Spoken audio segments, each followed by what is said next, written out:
मिथुन राशि वाले बंधुओं, आप सभी का स्वागत है, वंदन अभिनंदन है मिथुन राशि भिंड यूट्यूब चैनल में। तो मिथुन राशि वालों ध्यान से समझिए, 15 से 30 अप्रैल तक यह एक शब्द बोलते हुए पानी को पी लेना, आपकी मनोकामना, इच्छा या जीवन की कोई बड़ी से बड़ी परेशानी आपके जीवन में जो आपको परेशान कर रही है उसे याद करते हुए एक विशेष विधि और पद्धति के साथ इस एक शब्द को बोलते हुए पानी पी लेना। और आप देखेंगे कि यह जो पानी है यह आपके लिए अमृत बन जाएगा, आपके जीवन में चमत्कारी परिवर्तन लेकर आएगा, दुखों से तकलीफों से आपको दूर कर देगा।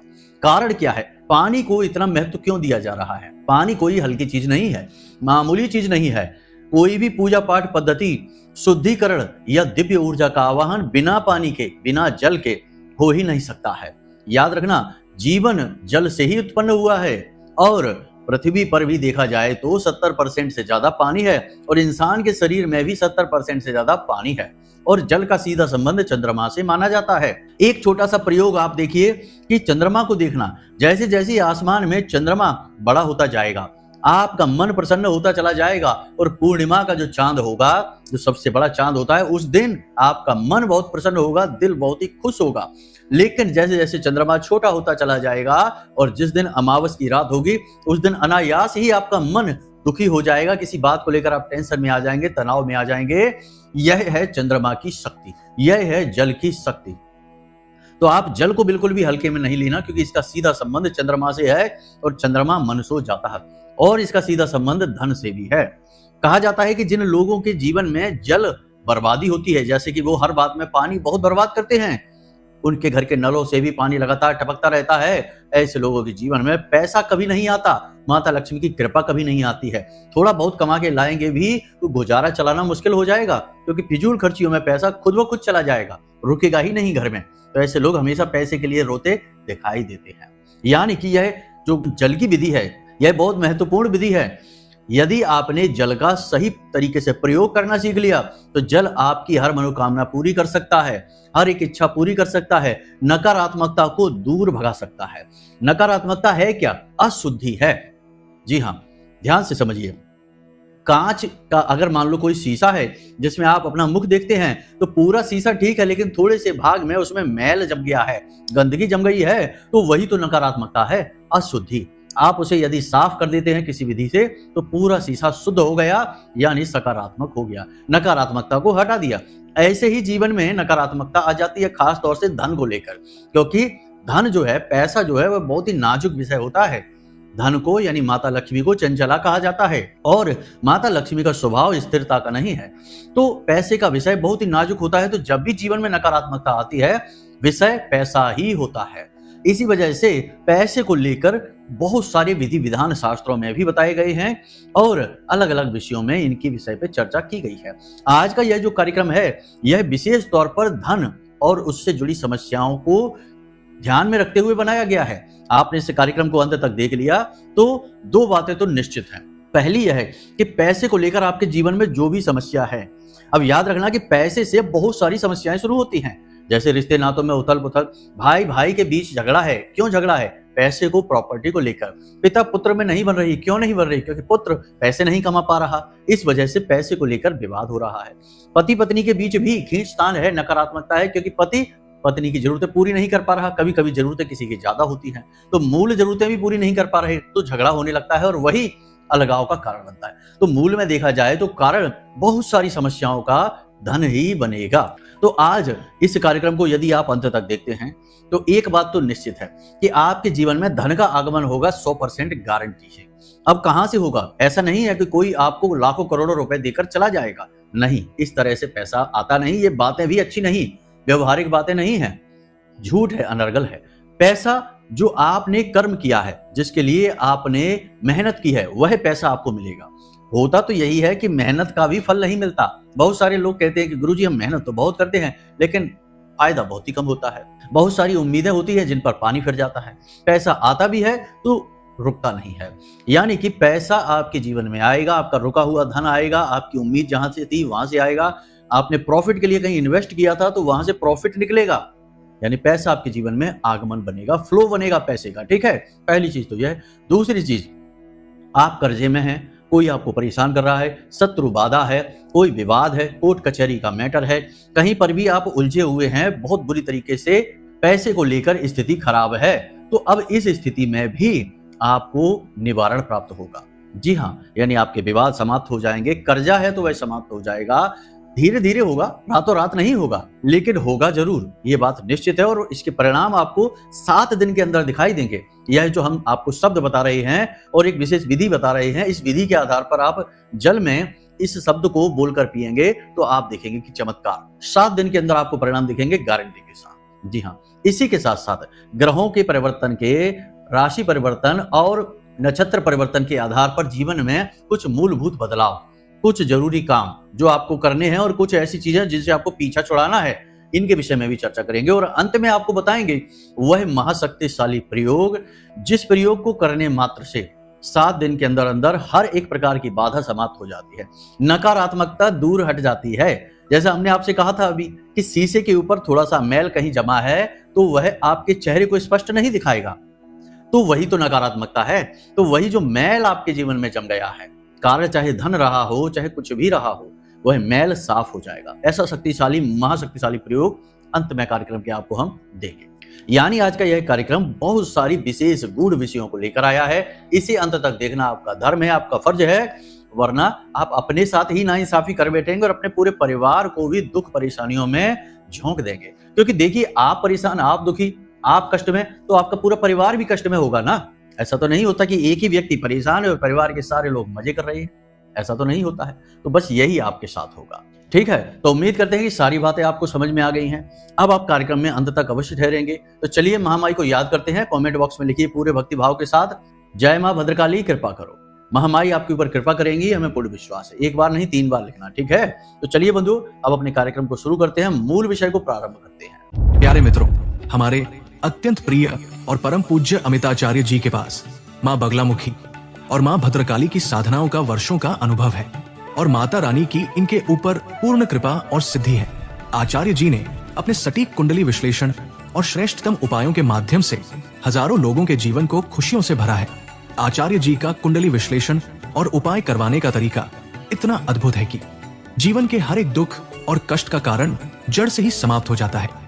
फिर समस्या चाहे जैसी भी हो, कर्जा बहुत बढ़ गया हो, व्यापार चल नहीं रहा हो, बीमारियों में आप बर्बाद हो चुके हो, रिश्तों में प्रेम समाप्त हो चुका हो, या फिर नौकरी ही ना मिल रही हो, विवाह में देरी होती हो, कैसी भी समस्या हो, इन समस्याओं का कारण क्या है, कौन सी महादशा परेशान कर रही है, कौन सा दोष लगा हुआ है, सब कुछ आचार्य जी इतना सटीक बताते हैं कि वर्षों वर्ष के दुख कुछ ही दिनों में समाप्त हो जाते हैं।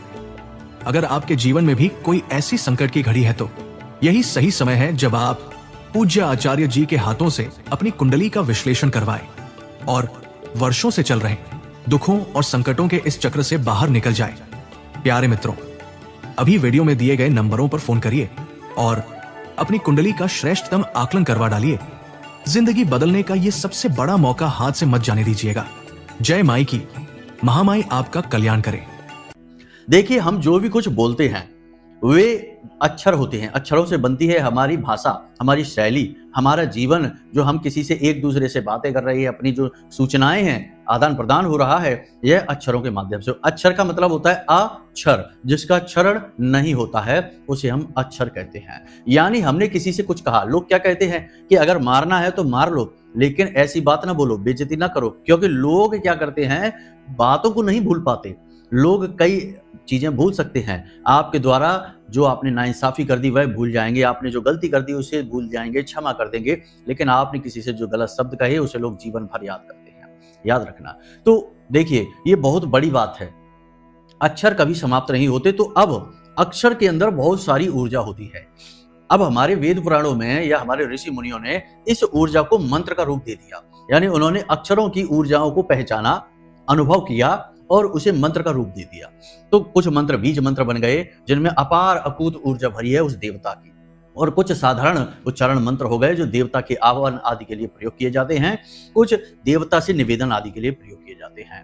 तो मंत्रों में भी तो शब्द ही हैं, हमने चालीसा पढ़ लिया, प्रार्थना कर ली, उसमें भी तो शब्द ही है। यानी शब्द बहुत ही शक्तिशाली होते हैं। एक छोटा सा प्रयोग करके देखिए बातों को समझाने में और फिर उन बातों को उपयोग में लाने में आनंद ही अलग है। जल्दबाजी नहीं मचाना, ठीक है, धैर्य के साथ देखिए, आनंद आएगा आपको। मान लीजिए आपके सामने कोई व्यक्ति बैठा है, अनजान व्यक्ति है जिसे आपने कभी नहीं देखा, उस व्यक्ति से आपने बड़े प्रेम से कहा इधर आओ, तो वह व्यक्ति आपके पास आएगा, प्रेम के साथ आएगा, ठीक है। ठीक इसी की जगह आपने उस व्यक्ति को सीधा आदेश दे दिया इधर आओ, तो शायद वो आपकी तरफ आए ही ना, आपकी तरफ ध्यान ही ना दे, आपको पता नहीं क्या समझे, पागल समझे। लेकिन अगर आपने उस व्यक्ति को गाली दे दी, ठीक है, एक खराब सी गाली दे दी, तो उस व्यक्ति का खून खोल जाएगा और वह आपसे सीधे झगड़ा करने लगेगा और आपको पागल समझेगा, आपको ना जाने क्या क्या कह सकता है। क्यों कह रहा है वह? उससे तो आपकी पहले कभी मुलाकात भी नहीं हुई, आप तो उसे जानते भी नहीं, वह भी आपको नहीं जानता, लेकिन आपके द्वारा कहे गए शब्दों का उसके ऊपर बड़ा गहरा प्रभाव है। वह पूरा अंदर से हिल गया जब आपने उसे गाली दे दी। यानी कि शब्द के अंदर इतनी शक्ति है कि वह किसी भी चीज को आपकी ओर आकर्षित कर सकती है और आपसे दूर भी कर सकती है। दोनों ही बातें हैं। इसीलिए कहा जाता है कि धारणा, हमारे शास्त्रों में लिखी गई है कि धारणा बेहद महत्वपूर्ण है एक योगी के लिए, एक साधक के लिए। यदि वह धारणा नहीं करता है तो वह जीवन में किसी भी प्रकार की उपलब्धि हासिल ही नहीं कर सकता साधना के मार्ग में, और यही जीवन में भी है। आप जो भी कुछ हासिल करना चाहते हैं, पहले उसके लिए सकारात्मक बनिए। जैसे कि आप कोई अच्छी नौकरी प्राप्त करना चाहते हैं तो पहले आपको अपने मन में ये विचार रखने होंगे कि आप उस नौकरी के काबिल हैं, आप उसकी योग्यता रखते हैं, और आपको मन में अनुभूति लानी होगी कि आप उस नौकरी को प्राप्त करने के काबिल हैं और प्राप्त करके ही रहेंगे। वह नौकरी आपके लिए ही बनी है। तो ये जो आपके शब्द होंगे, आपके जो भाव होंगे, ये उस नौकरी को आपकी ओर आकर्षित करेंगे। इसे ही आकर्षण का नियम कहते हैं। आज के समय में इसे लॉ ऑफ अट्रैक्शन कहने लग गए हैं, लेकिन हमारे शास्त्रों में तो इसे बहुत समय से प्रयोग में किया जा रहा है, और इसे प्रयोग करते हुए तो देवी देवताओं को भी आकर्षित कर लेते हैं। अब जैसे कि रावण ने तपस्या की, तो ब्रह्मा जी की इच्छा नहीं थी कि आए उसके सामने और आशीर्वाद दें, उसको वरदान दें, क्योंकि वह राक्षस था। वह वरदान कुछ ऐसा ही मांगेगा जिससे कि दुनिया में तांडव मचेगा, लेकिन मजबूरी में ना चाहते हुए भी आना पड़ा। अब समझिए आप, क्योंकि वह मंत्र उच्चारण कर रहा था, और मंत्रों में इतनी शक्ति है कि देवता को आना ही पड़ता है। तो आज हम जो बात करने जा रहे हैं वह मंत्र की बात करने जा रहे हैं। एक ऐसा महामंत्र, एक ऐसी शक्ति हम आपको देने जा रहे हैं। इसे आपने यदि ठीक तरीके से प्रयोग कर लिया, ठीक तरीके से, तो आप 7 दिन के अंदर अंदर अपनी बड़ी से बड़ी इच्छा मनोकामना को पूरी होते हुए अपनी आंखों से देखेंगे। जी हाँ, आप गवाही बनेंगे उस आपकी जो इच्छा मनोकामना है उसकी। हमने इस प्रयोग को कई बार किया है और इसके हर बार हमें पॉजिटिव रिजल्ट ही मिले हैं। थोड़ा बहुत अंतर रहता है, लेकिन हर बार इसके रिजल्ट पॉजिटिव रहे हैं। फिर हमने इसे अपने कई सहायकों को प्रयोग कराया। कई ऐसे भक्त हैं महामाई के, उनको कराया इसका प्रयोग, क्योंकि वो भी परेशान थे, उनको भी इसके पॉजिटिव रिजल्ट मिले। तो अब आपकी बारी है, आपको हम इस शब्द को बताने जा रहे हैं। ध्यान से समझिए सारी बातों को, क्योंकि विधि में भाव होता है। विधि केवल एक तरीका नहीं है कि इस तरीके से चलिए, वह भाव है। तो यदि भाव नहीं लाएंगे, केवल विधि अपनाएंगे, तो शायद काम ना बने, क्योंकि भाव प्रधान तो बहुत ही जरूरी है ऊर्जाओं को साधने के लिए। ठीक है, तो यहां पर आप समझती जाइए।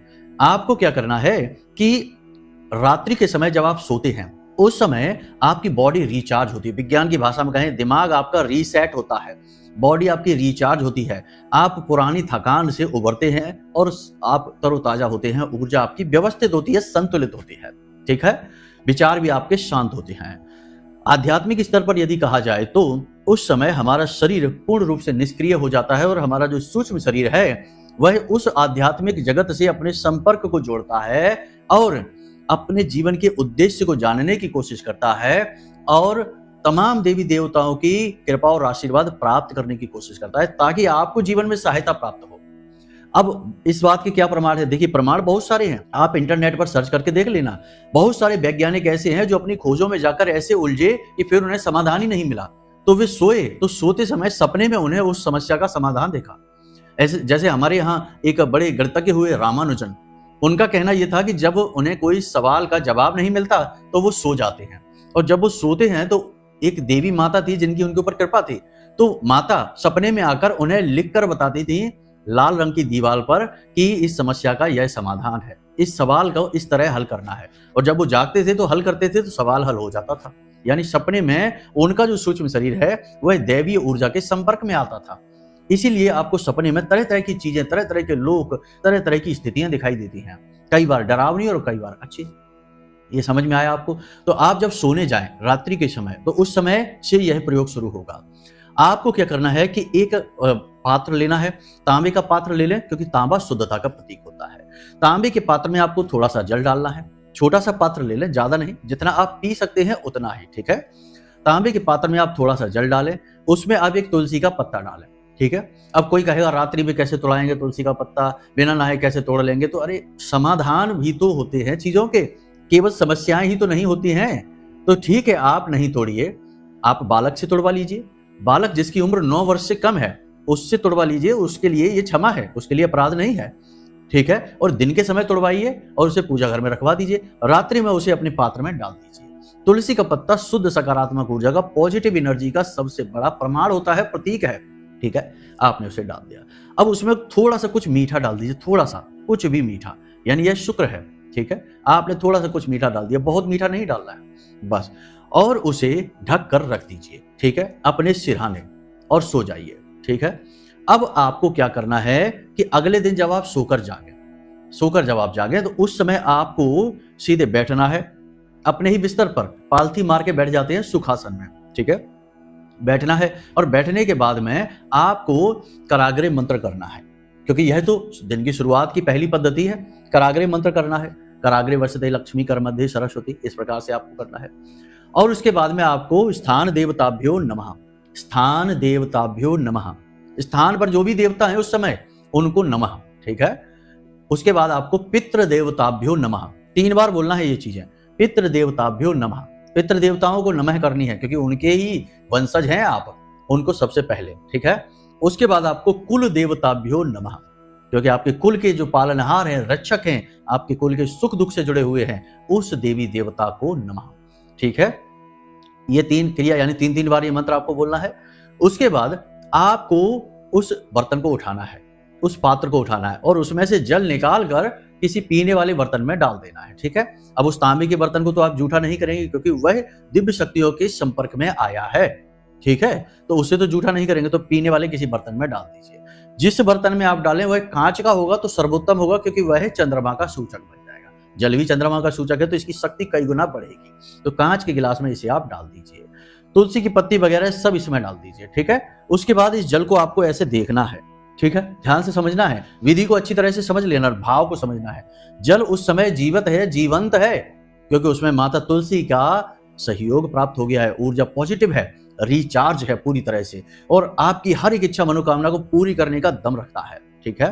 तो आपने उसे देखना है, गौर से उसकी ओर देखना है, और उसको देखते देखते आपकी जो इच्छा, जो मनोकामना है, एक ही इच्छा को रखना है 7 दिन, रोज बदलनी नहीं है। जो इच्छा मनोकामना है कि हमारी नौकरी लग जाए, तो लग जाए नहीं बोलना है, नौकरी लग चुकी है, ठीक है। ये अजीब बात है, लगी नहीं है तो कैसे सोच लें कि लग चुकी है। अरे भाई, धारणा, भगवान के मंदिर में जाते हैं तो सामने तो पत्थर की मूर्ति है, तो वहां देवता तो नहीं बैठे ना, लेकिन आप मान लेते हैं कि ये मूर्ति ही देवता है, इसीलिए तो भाव से हाथ जोड़ते हैं, मंत्र बोलते हैं, तो धारणा ही तो है।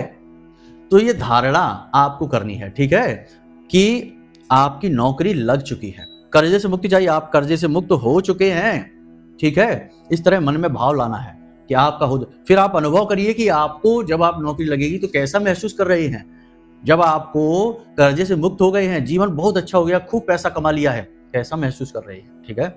अब आपको 11 बार बोलना है इस मंत्र को, ध्यान से देखना, ओम ह्रीम श्रीम क्लीम नमः, ओम ह्रीम श्रीम क्लीम नमः।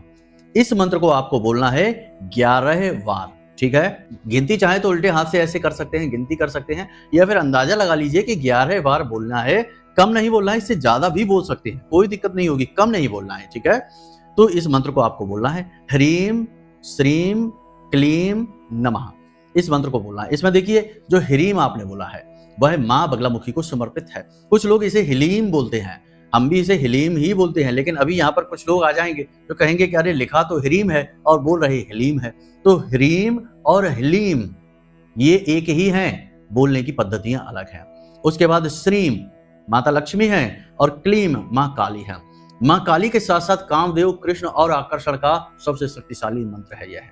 इन तीनों मंत्रों को मिलाकर समायोजित करके यह महामंत्र बना हुआ है। इस मंत्र को आपको बोलना है और उसके बाद उस जल को आपको पी जाना है, तुलसी के पत्ते को मुख में रख देना है। ठीक है। मुख में तुलसी दल है और यह सबसे शक्तिशाली जल आप पी चुके हैं। अब आंख बंद करके थोड़ी देर के लिए वहीं बैठना है और इस जल ने आपकी इच्छा पूरी कर दी है, इस भाव को रखना है अपने मन में, यानी आपका काम हो चुका है। इसे आप महसूस करिए कि आज आपकी नौकरी लग गई है, आज आप नौकरी पर गए हैं और आप नौकरी का आनंद ले रहे हैं। कर्जे से मुक्त हो चुके हैं, कर्जे से मुक्त जीवन का आनंद ले रहे हैं। वैवाहिक जीवन में कष्ट है, ठीक है, तो वैवाहिक जीवन का कष्ट समाप्त हो चुका है। पति पत्नी बड़े ही जीवन का सुख का और अपने जीवन के आनंद में डूबे हुए हैं, ठीक है। इस तरीके से आपको अनुभव करने हैं, यानी धारणा, ठीक है। धारणा, ध्यान, समाधि। तो ध्यान की शुरुआत धारणा से ही होती है। लोगों से कहिए ध्यान लगाइए तो वो पूछते किस चीज पर ध्यान लगाएं, तो उनको अब ऐसे तो जो बड़ा साधक है उसे तो किसी चीज की आवश्यकता नहीं, वह शून्य में ध्यान लगाएगा, विचार शून्य होगा धीरे धीरे। लेकिन जो शुरुआती होते हैं उनसे कहा जाता है दीपक की लौ पर ध्यान लगाओ, शिवलिंग पर ध्यान लगाओ, भगवान की फोटो पर ध्यान लगाओ, भगवान के चरणों पर ध्यान लगाओ। तो ये उनकी धारणा है, ठीक है। धारणा से ही फिर ध्यान तीव्र होने लगता है, तो शून्य की ओर आकर्षण बढ़ने लगता है, चीजें गायब होने लगती हैं। तो धारणा जीवन का आधार है, बिना धारणा के जीवन संभव ही नहीं। खुद सोचिए आप कि कोई जैसे जैसे मानकर चलिए कि ताजमहल बना या कोई भी और इमारत बनी, आपका घर बनाया आपने, तो पहले घर बना, लेकिन घर तुरंत तो नहीं बना। घर बनने से पहले आपके मन में घर बनाने के विचार आए, आपने विचारों को पक्का किया, फिर आपने मकान का नक्शा बनाया, कहीं से बनवाया या खुद बनाया कि इस तरह से बनाना है, फिर आपने मकान बनाया। यानी इससे पहले बहुत लंबी प्रक्रिया गुजरी और ज्यादातर प्रक्रियाएं आपके दिमाग में थी, यानी धारणा थी कि मकान बनवाना है, इस तरह बनवाना है, और आपने आंख बंद करके हो सकता है कि मकान को देखा भी हो कि बनने के बाद इस प्रकार का दिखेगा मकान, इस तरीके का होगा। ये चीजें धारणा में आती हैं। धारणा के बिना कोई भी चीज वास्तविक रूप ले ही नहीं सकती है। इसीलिए इंग्लिश में कहावत है थॉट्स बिकम थिंग्स, यानी कि जो हमारे विचार हैं वही चीजों में परिवर्तित होते हैं। ये धारणा का विधान है, ठीक है। तो आपको इस प्रकार की धारणा करनी है और इसका प्रयोग करना है। इस प्रयोग को यदि आपने ठीक तरीके से कर लिया, देखिए शक बहम यदि रहेगा तो नहीं, कुछ नहीं हो सकता है। समर्पण तो करना ही पड़ेगा, ठीक है। डिवोशन, डेडिकेशन, ये शब्द हैं, समर्पण, ठीक है। कोई भी चीज के प्रति आप समर्पित नहीं है, आपका उद्धार नहीं होगा। छोड़ो चीजों को, माता पिता के प्रति भी आप समर्पित नहीं है तो एक दिन माता पिता भी आपसे रुख मोड़ लेंगे, आपकी ओर देखेंगे नहीं। दुनिया में कोई भी रिश्ता हो, आपके इंटरेस्ट के साथ, आपके रुचि लेने के साथ ही वह रिश्ता पनपता है। तो भगवान से रिश्ता तो आपका रुचि और भाव पर ही है, ठीक है। तो बस ये चीजें हैं, इनको आप ध्यान से समझना और इसे जीवन में इसी तरीके से उतार लेना जैसे हमने आपको बताया है, ठीक है। अब आपको बताते हैं जीवन से संपूर्ण नकारात्मकताओं को मिटा देने वाला महामंत्र। मां बगलामुखी का यह मंत्र है। पिछले कार्यक्रमों में भी हम इसके बारे में बता चुके हैं, फिर से बता रहे हैं, इसे ध्यान से समझ लीजिए। और इस मंत्र को रात्रि के समय या सुबह सोकर जागते ही सूर्योदय से पहले 10 से 15 बार ही बोल लेना, 10 से 15 मिनट के लिए बोल लेना। आपके जीवन से सारे दुख, सारे कष्ट, सारी नकारात्मकताएं, यानी आपके जीवन का जो शीशा है उस पर जमा हुआ मैल ऐसे छट जाएगा जैसे कि वह कभी था ही नहीं। बहुत शक्तिशाली मंत्र है। स्तंभन की देवी महामाई मां बगलामुखी से संबंधित है, 8वीं महाविद्या है ये। तो इस मंत्र को आप ध्यान से समझिए, पहले भी बता चुके हैं, फिर बता रहे हैं, और इसे नोट कर लीजिए, ठीक है। आपके वीडियो की स्क्रीन पर यह मंत्र दिखाई देगा, ध्यान से इस मंत्र को समझ लीजिए। ओम ह्लीम ऐं श्रीं क्लीं श्री बगलालने मम रिपूर्णे नाशय नाशय मम ऐश्वर्याणि देहि देहि शीघ्रं मनवांछितं कार्य साधय साधय क्लीं स्वाहा। इस मंत्र को इस प्रकार से आपको बोलना है। 10 से 15 मिनट के लिए बोल लीजिए, सारे ग्रह बराबर हो जाएंगे, दुख समाप्त हो जाएंगे, नकारात्मकताएं छट जाएंगी। जी हाँ बंधुओं, ये प्रयोग बहुत ही आजमाए हुए हैं, बहुत ही शक्तिशाली इनके परिणाम हैं, बशर्ते कि फिर से वही हम कहेंगे, भाव बहुत ही महत्वपूर्ण है, ठीक है। उम्मीद करते हैं सारी बातें आपको समझ में आ गई हैं। आचरणों के विषय में हम पिछले कार्यक्रम में बात कर चुके हैं, फिर आने वाले कार्यक्रमों में भी बात करेंगे और ग्रहों के आधार पर सटीक भविष्यवाणियां भी आपके जीवन की करने वाले हैं। तो अगले कार्यक्रम में उसके विषय में चर्चा करेंगे। अभी के लिए हमने सोचा कि आपको बता दें कि समय के अनुसार किस प्रकार परिवर्तन लाकर जीवन में मनोकामनाओं को आप पूर्ति कर सकते हैं, ठीक है। चलिए बंधुओं, आज के इस कार्यक्रम को यहीं विराम देते हैं। यदि मन में कोई प्रश्न उठे, कुंडली का विश्लेषण कराना है, तो कोई चिंता की बात नहीं है, नंबर हमने दे दिए हैं वीडियो में, इन नंबर पर फोन करिए। छोटी सी दक्षिणा लगेगी, ठीक है। कोई कहेगा फ्री में नहीं कर सकते, तो बिल्कुल फ्री में कर सकते हैं। बहुत सारे लोगों की कुंडली हमने फ्री में की है, लेकिन फ्री में जिनके पास दुख है, तकलीफ है, क्षमता नहीं है, उन्हीं का तो करेंगे ना। वरना अगर सबका काम फ्री में होने लगा तो फिर हमारा ये वस्त्र हैं, ये जो टेक्नोलॉजी है, महामाई के लिए प्रसाद है, ये सब कहां से आएगा? ये दुनिया तो फ्री नहीं चलती ना। इसलिए थोड़ी सी छोटी सी दक्षिणा, लोग तो हजारों रुपए लेते हैं, हमने तो जरा सी दक्षिणा रखी है प्रसाद स्वरूप। बस इस दक्षिणा के साथ में आपका कुंडली का विश्लेषण कर दिया जाएगा। हम स्वयं करके आपको कुंडली का विश्लेषण देंगे और आपके जीवन की बाधाएं, समस्याएं और उनके समाधान, निराकरण सटीक उपायों के साथ आपको करके देंगे। ठीक है, हजारों लोगों ने इसका लाभ लिया है, आप भी ले लीजिए, मौका हाथ से मत जाने देना। ठीक है, चलिए बंधु, आज के इस कार्यक्रम को यही विराम देते हैं। हमेशा हंसते रहिए, मुस्कुराते रहिए। ठीक है, जीवन की दवा मुस्कुराना, और महामाई पर अपनी आस्था और विश्वास बनाकर रखिए, क्योंकि आपका उद्धार वहीं से होना है। सबका वहीं से हुआ है, आपका भी होगा। ठीक है, प्रेम से बोलिए जय माई की। महामाई आपका कल्याण करें। धन्यवाद। हमारे प्रिय और परम पूज्य आचार्य जी ने अपनी साधनाओं के अनुभवों पर आधारित शक्तिशाली उपाय और क्रियाओं के माध्यम से हजारों लोगों के जीवन को पूरी तरह से बदला है। आचार्य जी के द्वारा बताया गया हर एक उपाय इतना सटीक और कारगर होता है कि जो भी इसे पूरे भाव के साथ कर लेता है, उसे साक्षात महामाई की कृपा और आशीर्वाद प्राप्त हो जाती है। इसलिए निसंकोच इन उपायों को पूरे भाव के साथ करिए, आपका कल्याण होगा। जय माई की।